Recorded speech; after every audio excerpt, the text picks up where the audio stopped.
I'm Stacey J, and if you are new to sewing and you want to know a bit more about it, starting from scratch, rehashing an old habit, stay tuned for what's coming up in this vlog, and I can tell you some of the things about that.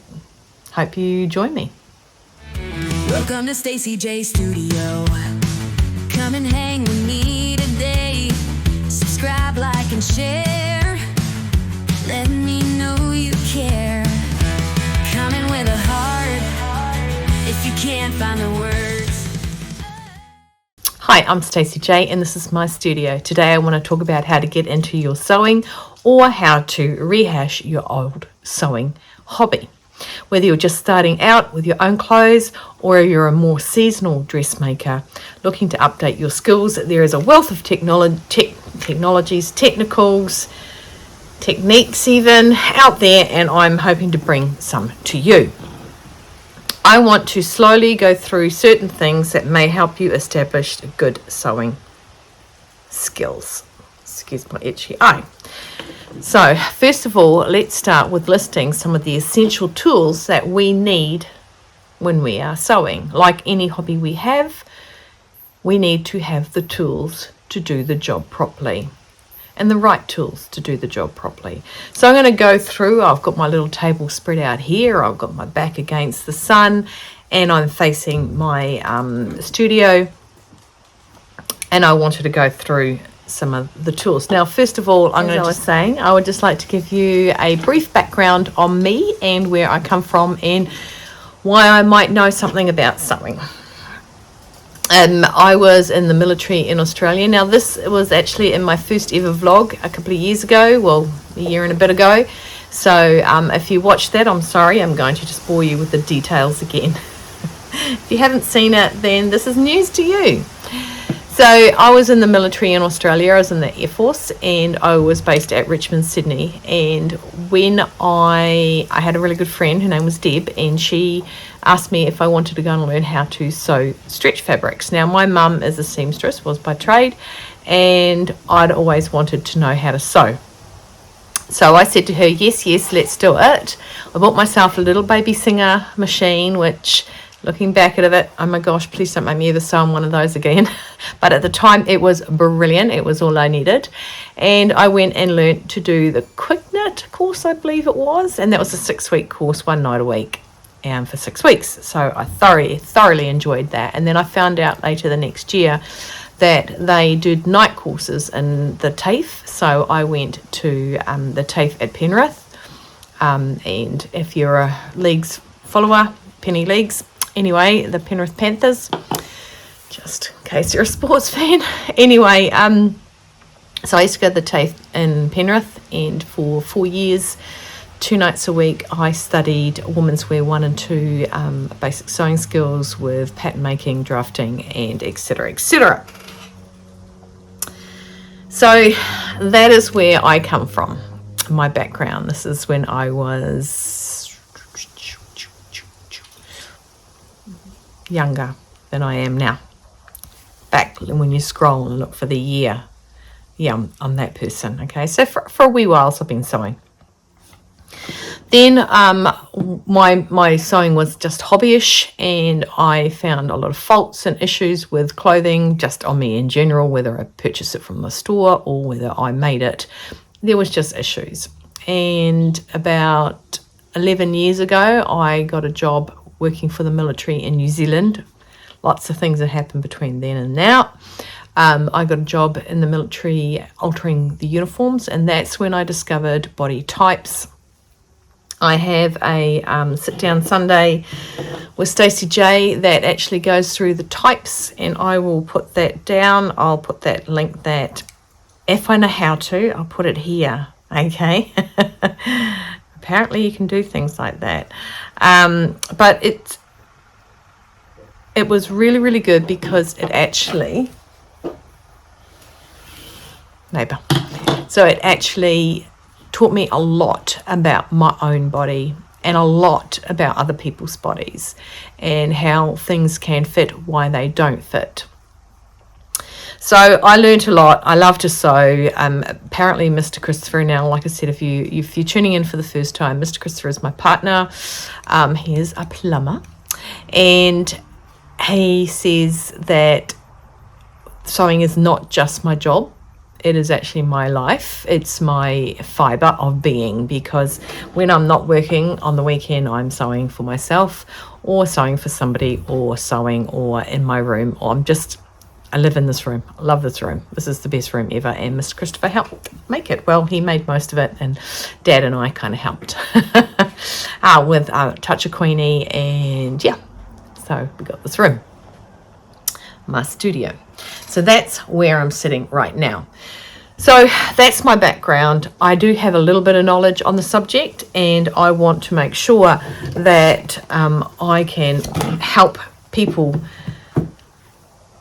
figure out why not, how to, and how not to pull the hair out and say, I'm no good at this, because I believe that you can sew. You just have to want to do it. That is the difference. Now, sewing is more knowledge-based than just winging it. And once you get to my level, well, that sounds really like I'm up myself. Once you get to a proficient sewer, you can wing it a bit, but there's a lot of things to factor in with the winging. Enough of that. Let's get down to the nitty-gritty. I want to show you some of the essential things that you should have in your sewing room that's going to help you be and do good. There's one thing that Mr. Christopher said, is having the right tools saves you the time. Having broken tools doubles your time. And I've learned that. We had a machine that would break more than it worked. And besides getting this girl frustrated, because when I get frustrated, he said, no, you're spending more time fixing the issue than you are sewing. So we just upgraded the machine. So we didn't just upgrade the machine. I had to work to get the money to do it, but you know what I mean? So that was good. So he's been a plumber. It's really good having him as my backing, because he knows that tools are essential. So what we're going to start with is needles. Now, needles come in two different ways, okay, and I will go deeper into needles later. But we have the needles that you hand sew with. I'm just pulling out some. Okay, so needles that you hand sew with. And yes, sewing does sometimes involve thread in one of these little suckers, and you're stitching it. Now, there's quite a few. There's different needles I've just pulled out here. I do use them all. I used to use a self-threading needle, but I don't use those because they pop out quite a lot. I don't like them, because if I'm getting in nice and tight, I used to use them when I was in the military, sewing ribbon bars, and you'd catch in and you'd go through quite a few layers and you'd pull it, and then it would just unthread, and you just go, Nora. So lots and lots of hand sewing needles. I do have lots of hand sewing needles. I got a little container here full of them.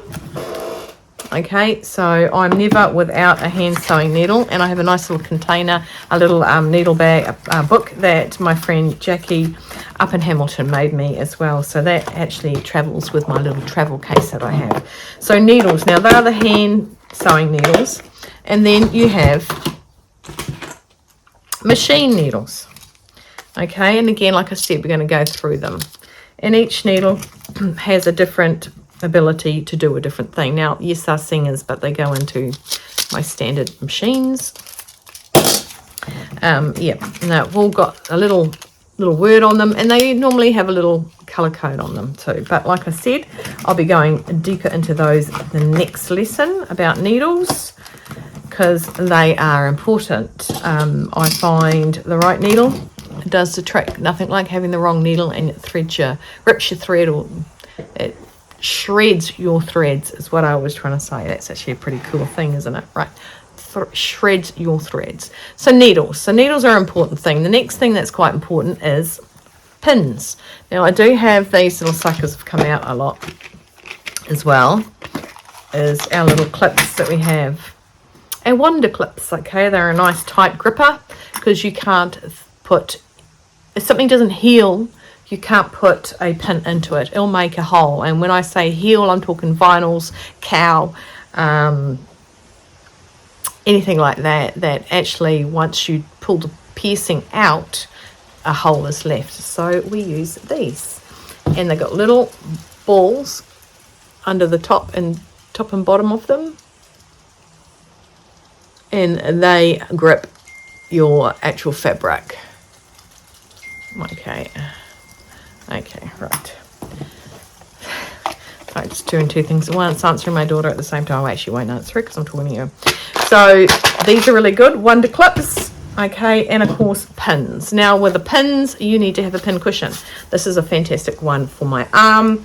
It goes everywhere with me. The other day I seriously pricked my arm because I forgot I'd taken it off. I've been wearing it all day, took it off and just stabbed straight into my hand, into my arm. It was a little bit funny. Nobody else is in here, but I do laugh at myself, at my silly moves, and I did. So this is really good. I made one of these in my Vlogmas 2023.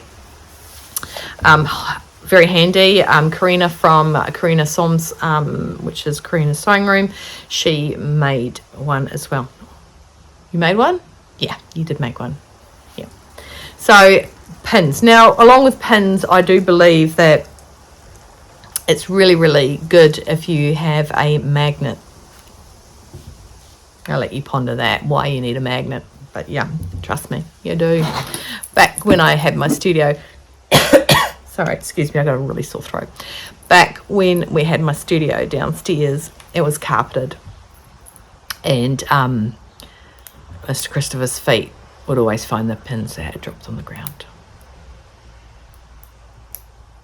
I don't have carpet up here. I have tic-tac floor. Excuse me. Right. The other good thing, the other thing we need is safety pins. Safety pins are really good. A lot of quilters have safety pins. They have a special one that that really bends down. And these are a baby nappy safety pin, which are really good if you don't have a bodkin for putting elastic through tubes or anything through a tube. The only thing with these ones is I've got quite the big head, okay, and it's more you just got to make sure that whatever you're putting it through is going to work nicely. So they're really good because they don't catch. So sometimes with a normal safety pin, a standard safety pin I should say, not normal, you can pull it and accidentally knock out the little pinny bit, and you can stab yourself, or it just gets caught and then you have to pull it all the way out again and start again. So yeah, I have a bodkin. A bodkin is not a necessity until you are good and up and running. Okay, so bodkins, did I bring a bodkin over to show you guys? Alas, I did not, sorry, but bodkins are pretty good. Apparently I forget the name of a bodkin quite often. It's not a normal word, so why would I remember it? So the other thing is very necessary, tape measures. Now I've got one tape measure here that is 3 meters long, this nice big yellow one. Awesome. Some tape measures have a metal part all the way down there that is for when you measure inside legs. It's not a common practice nowadays. I still measure inside legs if I'm doing trousers, because that's how I was taught to do it. And that is courtesy bar. So you put your hand up in the crutch. Okay, the crutch is there, your hand's there, and you can hold it without it flopping down. So that's why, and it holds it up firm. You run down the inside of the leg. The other thing with tape measures is that they can stretch. So don't keep hold of the same tape measure for a long time, because they hang. You hang them when you store them, and when you hang them, one end's heavier than the other, and the other's not. Yep, and it can stretch and become slightly out of place. In my old work, we used to calibrate them and see, and had a special 1 meter metal ruler and measured our tape measures. Because we used to make made to measure. Oh, and never tie them in a knot. I don't know how that got there, but never tie them in a knot too, because that also stretches them out. Okay, I do have a tape measure over there that actually, if you go like that, You can hear it popping between the two layers. I should pin it. I should practice what I preach, eh? So tape measures are very, very good for measuring our bodies, because it's our body measurements that we need, and correct body measurements is what we need. So that's important, right? So I have quite a few tape measures, and I've just bought 5 more because I can and I wanted to. Right, and the other next thing is scissors. Scissors are a very substantial tool in the sewing tray. I'm just grabbing them, and I'm going to just kiss you each time I come in. Now, I did have a different scissors. Oh, there it is, yep. So you got your standard shears, okay, which are a nice big blade. I am a left-hander. I'm a lefty. I cut right-handed. I fire a rifle left-handed, but I cut fabric right-handed. So I think I'm only a lefty because I write left-handed, I eat left-handed, and shoot rifles left-handed. But I do a lot of things with my right hand. I hold my scissors with a finger underneath as a guide, and my 3 fingers in there.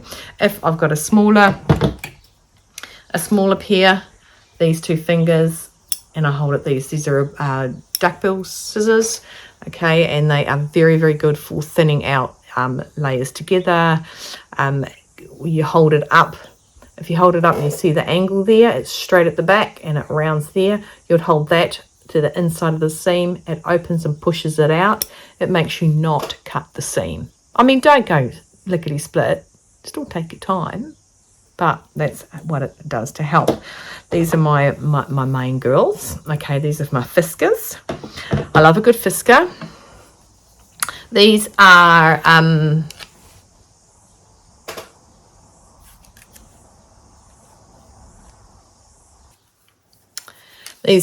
pinking shears. Okay, they have the cuts out. Really, really good if you do not have an overlocker and you don't want your woven fabrics fraying. Okay, so it wedges it out. I don't know if you remember when you had pigtails, if you're a girl, when you had pigtails when you're a girl and you had your ribbons and you always had that wedge cut out of that stopped the fraying of the ribbon because of the way it had been cut. That's what this does. Okay, and also if you are cutting around a neckline to give it room to curl around, these are fantastic scissors. Your duckbills are great. These are gorgeous. These are my Merchant and Mills paper scissors. Yes, they cost a lot for scissors, especially paper ones, considering I've got ones from Kmart that cut paper, but these are gorgeous. Okay, so these are my paper scissors. I don't cut fabric with them. That's the other thing. Always beware with your scissors. If you've got a couple of people using your studio or your sewing room, tie a certain ribbon around your fabric only scissors. So anything with a ribbon, fabric only. Okay, otherwise my humans that evolve around my house know to ask. Mr. Christopher will come in and go, oh, these will do. Knows that he's not allowed to because he likes to be funny. He likes to think he's funny. There you go. So the paper does blunten the scissors because it is a natural fibre. Silk also bluntens scissors, okay, because it's a natural fibre. So these are just funky scissors. I just thought they were cute, so I bought them. So they're great for snipping off around. Again, I'll just use cottons or fabrics with those.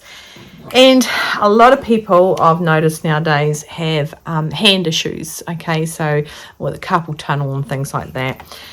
And having a blade, a rotary blade, is also really, really good. So this is a 45 millimeter, 4.5 centimeters, and I cannot tell you what that is in inches. I think it might be 1.5.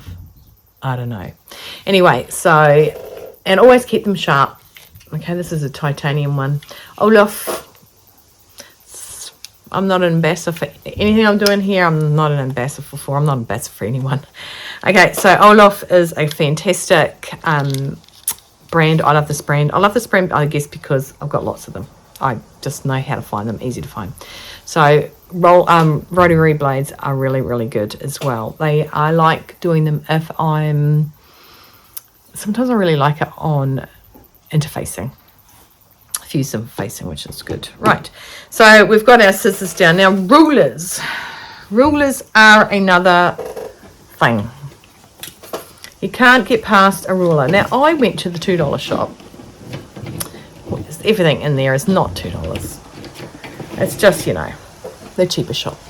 And I bought this ruler, and it goes in 5mm increments. Each square is a 5 by 5mm, which is brilliant for me because I'm a metric girl. I live in a metric world. Okay, so this is a 50cm ruler. Love it. This is my main beast. Okay. My next one is, again, this is from the $2 shop. This is like $2 from the $2 shop. You go into a stationery shop, they cost a fortune. This is like, it's like put the word wedding in front of something and it cost a fortune. Okay, so that's another one I use. Now, I actually put tape here because I wanted to see the number. I was working with black pants and I lost the black. So I actually put something white behind it to give it colour because I like this. It's a good width for a leg for me to do my markings. So rulers, but not just rulers. I will actually come back to these other ones because they are a ruler, but they are a special kind of ruler. Okay, so the other important thing is, now listen up. Irons. You have to iron when you make clothes. It is imperative you iron when you make clothes. It will make everything sit better. It will look better. It will be smarter. And it will be made much better. Okay? I was watching somebody the other day and they didn't want to iron their clothes, but they love pressing their work. Totally different thing. One's a whole garment, you know. And I spent years in the military, so I spent years ironing. So I have no problem ironing. I'm really fast at it, really good at it. And when I teach sewing, I teach how to press properly so the seams are opened and they are done to the maximum. Otherwise you will not sit something correctly, whether it's a junction in between seams joining together, being a one, etc, etc. So an iron, a good decent iron. Now a lot of people, I've walked out this room and I think I'm mocked a lot by Mr. Christopher as I've walked out this room and left my iron on. We've now got a timer on it, so I'll just ask her to turn it off, but he's blocked me at 5 p.m. He'll turn it off. And the other day I was in here and I went to iron like 1 minute past 5 and I couldn't make the steam come out. It's because it had automatically turned off. It was quite funny. But normally I have a light. I used to have a light, but I've changed my room around. I had a light that sat beside the iron. The first thing in the morning, I'll turn them both on. So when I flick my head back before I walk out the door, if that light's on, I know my iron's on. Now, it's automatically turning off. There are those irons that do have that 15-minute grace period if you don't touch it, and then they just start beeping. Had one of those. I think I almost threw it through a window because you then have to wait for it to warm up and you have to drop it, and catastrophe because it turns itself off. But that is good if you're in the habit of forgetting to turn it off. But get a light, put it in the plug next to your iron, turn them both on at the same time, and then you'll know that you've left it on if you walk out the door. Right, so everyone's friend, a seam ripper. Okay, unpick a seam ripper, find a name, use it.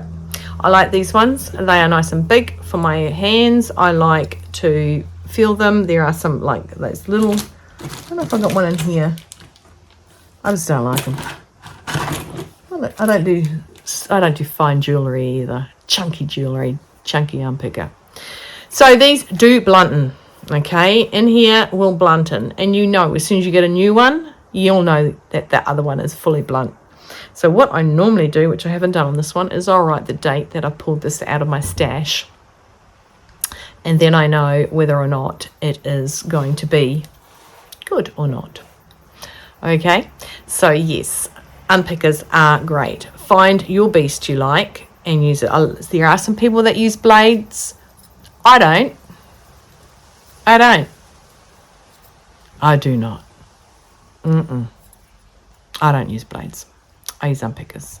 And kudos to they that can use those little whippy blades. This is good. And when we come to using it, I'll show you how to use it properly. There is a properly, which is funny. So cool. I did forget to show you this one as a scissors. These are snips. Okay, some of them come with a little ring on them. You put your finger in them. Don't like them. I don't like them. I don't like to have my finger trapped in it because I just pick it up, snip, put it down, pick it up, snip, put it down. So those are the ones I like. Nice and easy. I've got 100 of them all around the studio. Very, very good.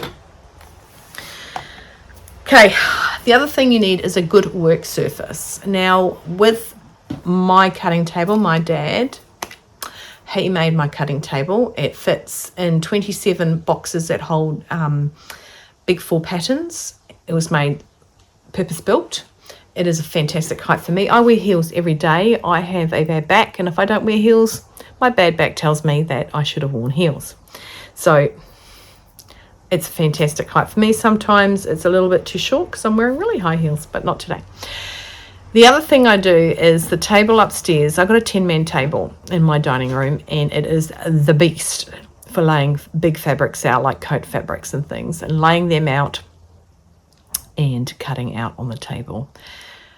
And with my bad back, I also have to make sure that I don't bend. I can't sit on the floor anymore and cut out. 2-3 days I can't walk properly. So Mr. Christopher made blocks that go under the legs of my tables. He's a good guy. He is a good guy. He is. I might not always say he is, but he is a really good guy. Always looks after me. So he puts blocks. He's got a couple of 4x2s on top of each other, and they go underneath the legs of the table when I need to cut out. If I'm sewing up there for funsies, I actually sit on a little chair that my dad made for the twins to sit higher, and I like it because my bottom fits in it, and I feel nice and tall like the Queen.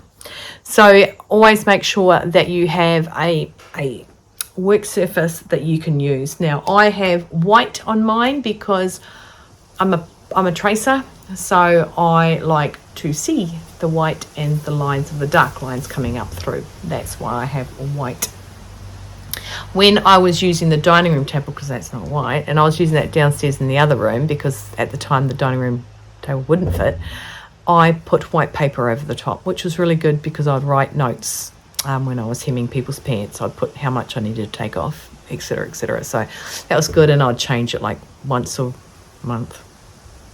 When it was really starting to rip, I would change it. The other thing you need is a sewing machine, okay? You need a sewing machine. It doesn't have to have every bells and whistles. A lot of people I know still use vintage ones, like the ones behind me. Okay, that one I don't believe works. I've got one down the bottom too that's green. I collect vintage sewing machines, so I actually have a wall full of them downstairs. Won't always be downstairs, but it currently is. So a sewing machine, okay? And we'll go through the parts of the sewing machine at a later lesson. Sewing machine. This is actually a money box. So cute. I've had it for ages. So cute. When you sew, you will find in pattern pieces there are markings on the pattern pieces. These markings need to be transferred through to your fabric, and there's a couple of ways to do them. One of the very old-fashioned ways to do them was with tailor tacks, okay, and that's thread, wind it around, snip it, and you pull them apart. I tend not to use them. Excuse me. Tend not to use them because I always think they're going to fall out. And I do use them when I've got a loose weave or a fabric that's quite delicate. But one of the main contenders for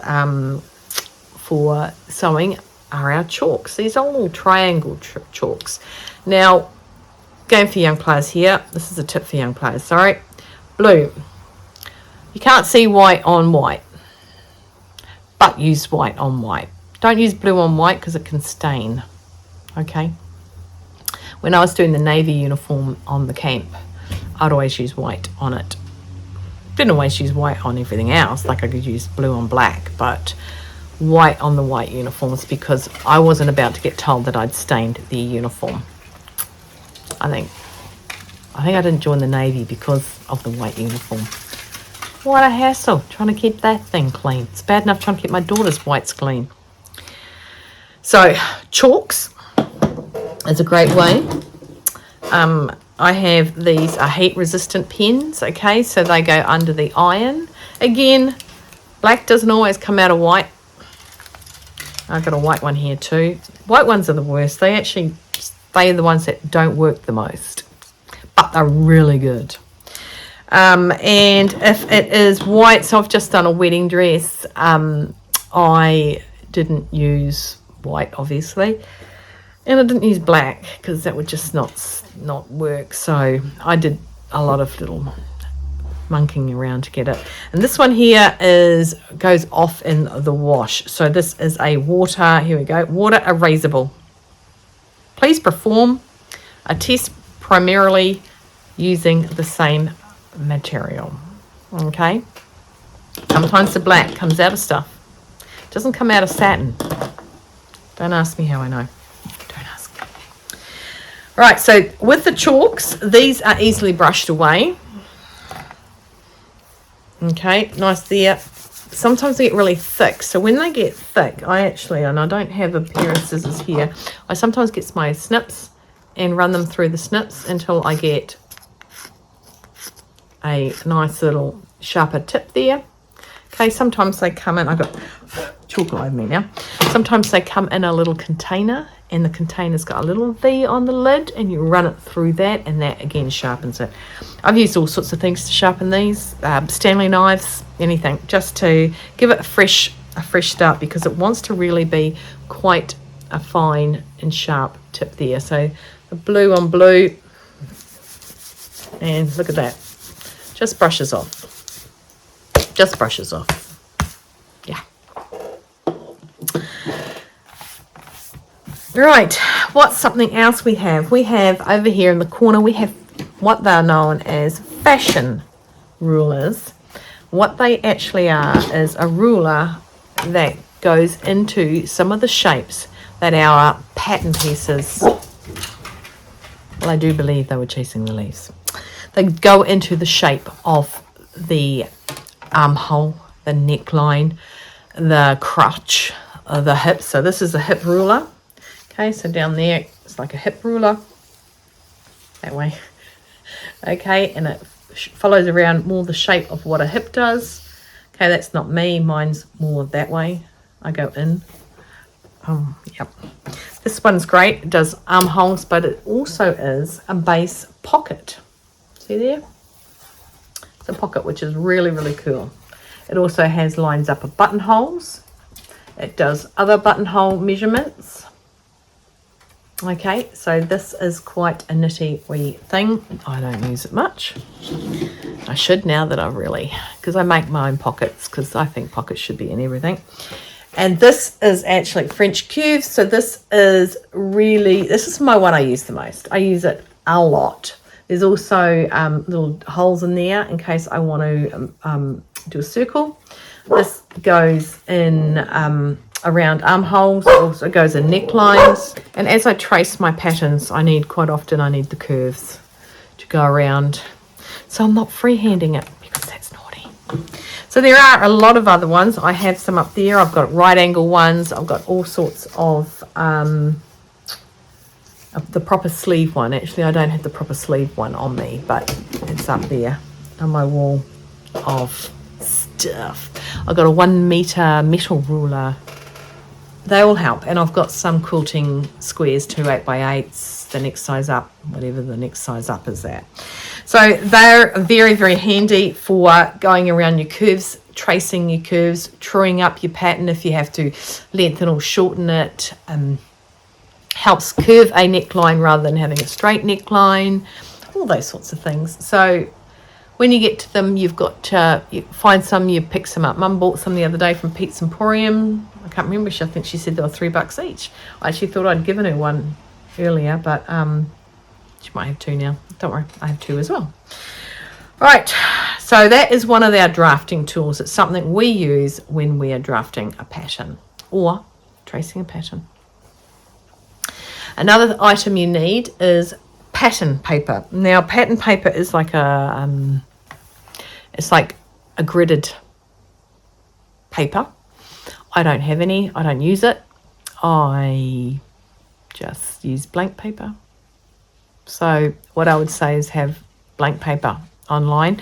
With tracing, when I first started, I used to use grease-proof paper. Okay, so not baking paper, grease-proof. So there's no oils on it, nothing on it. And I used to use the one from the super duper market. I think I've still got about 3 rolls left. And then I went to one of the companies that has a big lot of industrial commercialized stuff. So now I have full sheets of commercialized sized greaseproof paper. So instead of sticking 15 rows of this together to cut out a pair of pants, I might only need to stick 2 of the big sheets together, which is less time. Again, the right tools. It's less work for me to do, which I love. The other thing you need, especially if you're learning to sew, is muslin. Now, muslin, yes, is a brand or a make of fabric, but what you actually need is some cheap fabric that you can mock up some clothing to know that you are getting it right. So a lot of shops or secondhand shops have sheets for sale or duvet covers for sale. They're fantastic to use as a muslin or a mock-up.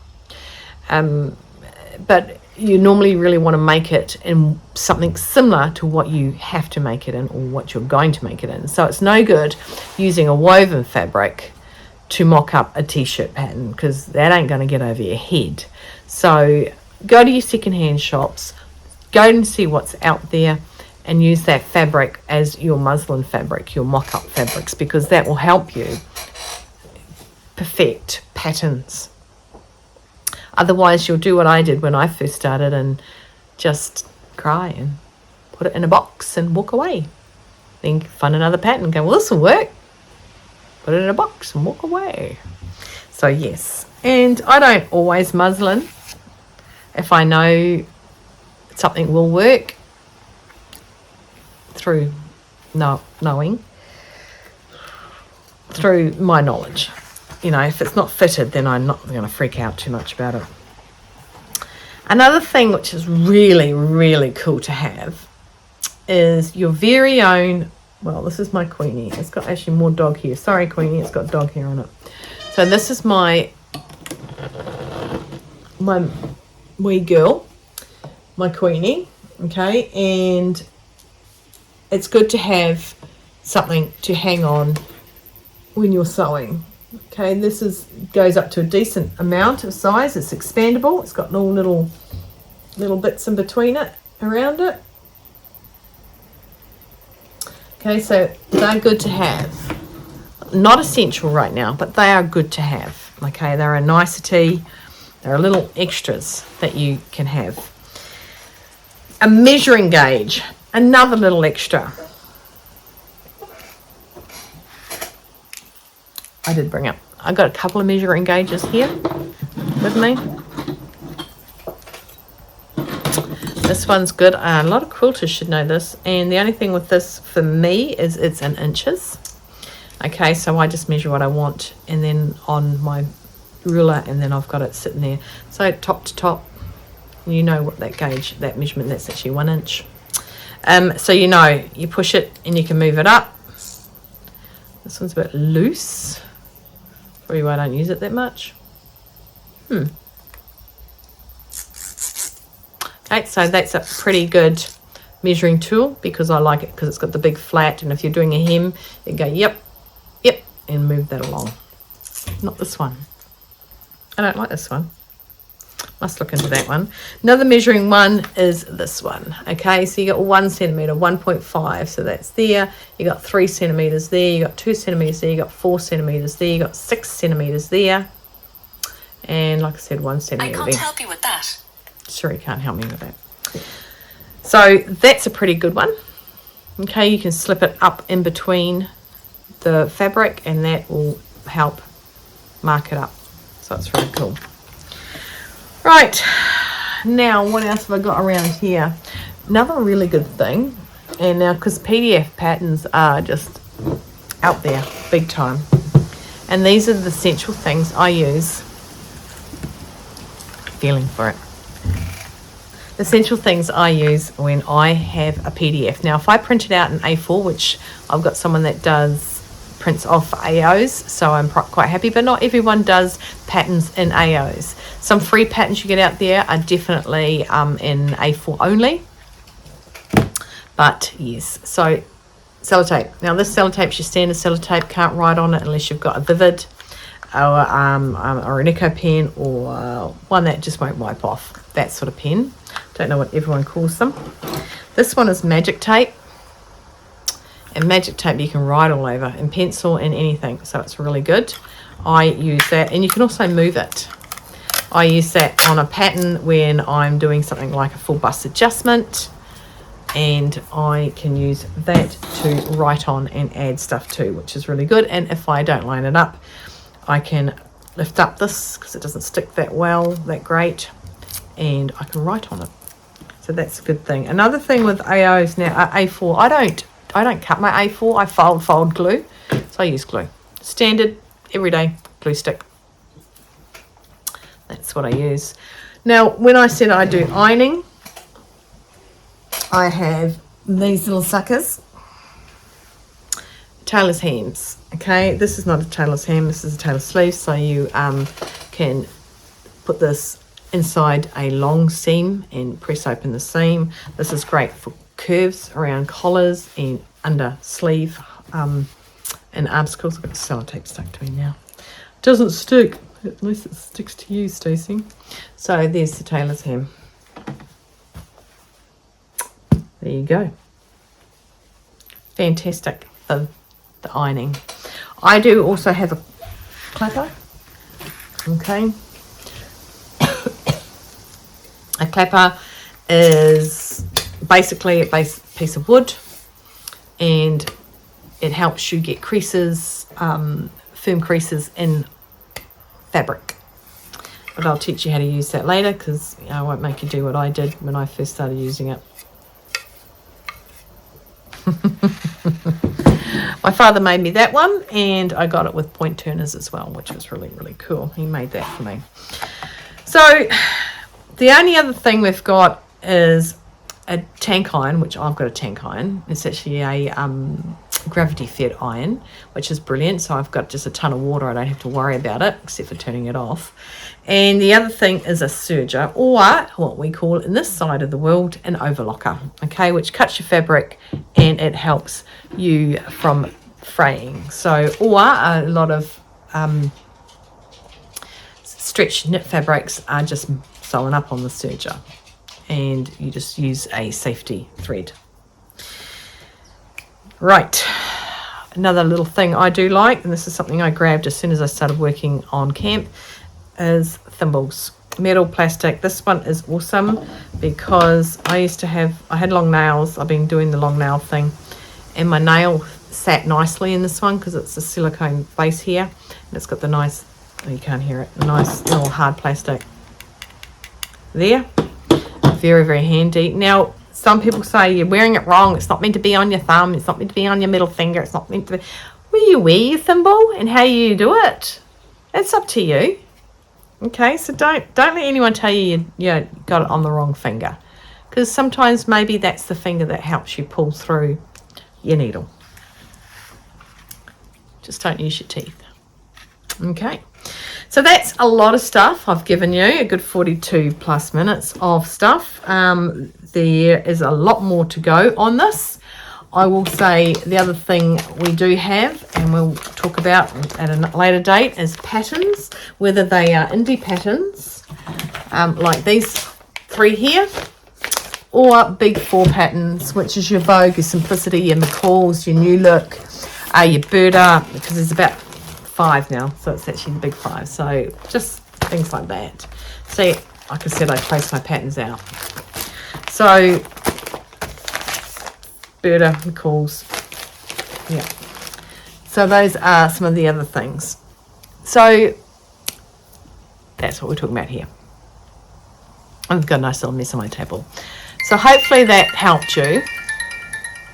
Don't know anyone in Auckland. Hopefully that helped you, and that if there's anything missing in your array of instruments that are going to help you, if that helped you, guide you towards knowing what to pick up from Spotlight or whatever your sewing place is where you live, that's good.